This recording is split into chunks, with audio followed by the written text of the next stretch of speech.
Yes, ready, start. Sir, we are deeply committed to changing the condition of living of millions of our people, the vast majority of whom live in great poverty. When we talk of the most urgent problems in the country, which are the removal of poverty and the lessening of disparities, our slogans have been made the matter of jokes and of ridicule. Any subject, any question, any debate has evoked the taunt as to what about Garibi Hatao. Surely poverty is too agonizing a state to be joked about except by those who have no idea what it is and have no real sympathy with those who live in the state of poverty. If you want to look at the question seriously and sincerely, we know that the poverty of ages cannot be wiped out in a few weeks, a few months, or even a few years. Anybody who pretends that he can do so is obviously trying to mislead the public.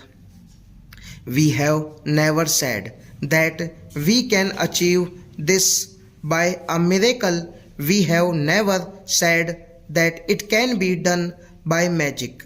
We have always said that certain steps have to be taken, deliberate, determined steps, and by those steps we will remove the poverty of this country. But this also requires a change in social outlook.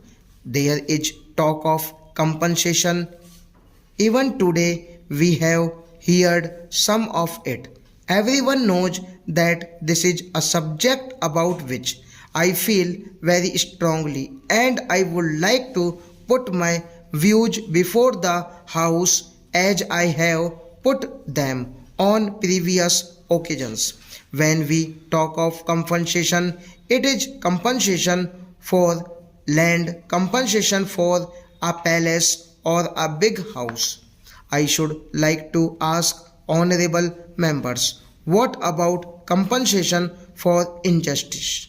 What about compensation for forced labor, for the eviction of landless people, for land unfairly grabbed?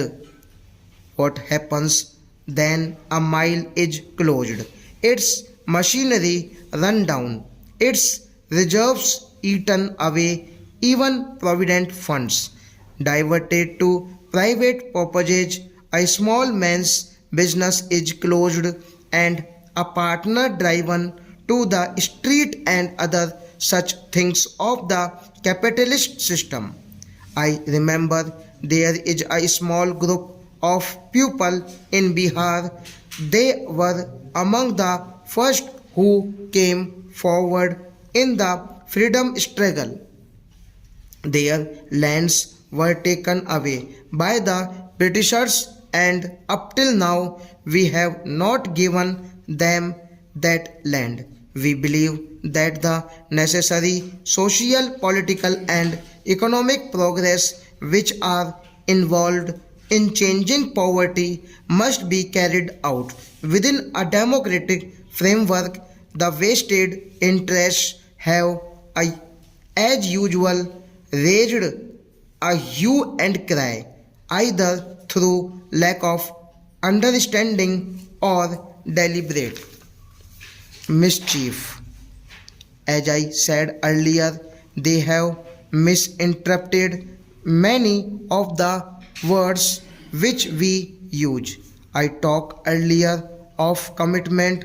What I mean is that we are committed to the upholding of the freedom of speech, of assembly, of worship of every citizen of this vast and varied land. Our commitment to secular democracy is non-negotiable. There is nothing negative in our approach. I am not against a class or a section of society.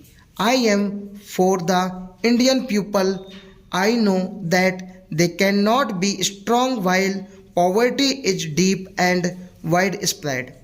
I know that they cannot be united while there are disparities and while all sections, including the minorities, do not have a full sense of security and a full sense of participation in the development of the country. Democracy is not worth much if it does not involve all the people.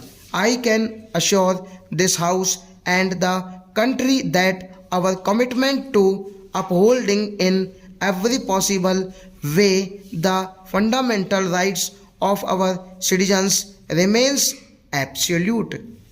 Even when we speak of imposing certain restrictions on poverty rights, our intention is not to abolish poverty, only where poverty rights are in conflict with public purpose. The public purpose must hold sway. Our people understand this. In the last elections, every possible attempt was made to scare the people and to mislead them into believing that all poverty would straight away be taken away.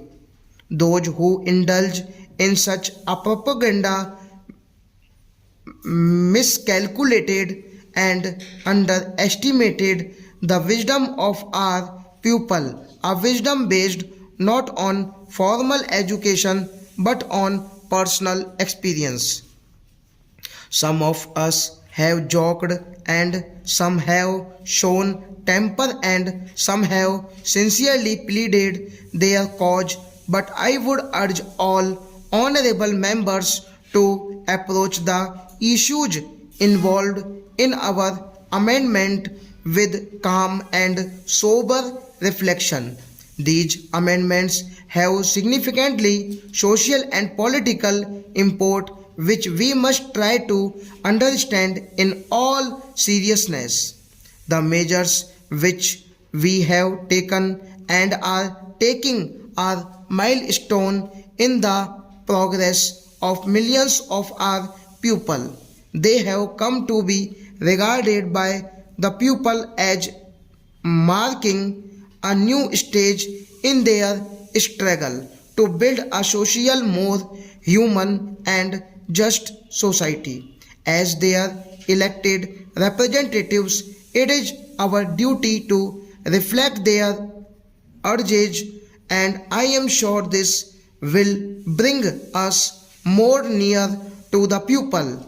It is in that spirit that I commend to you the acceptance of this bill. Stop.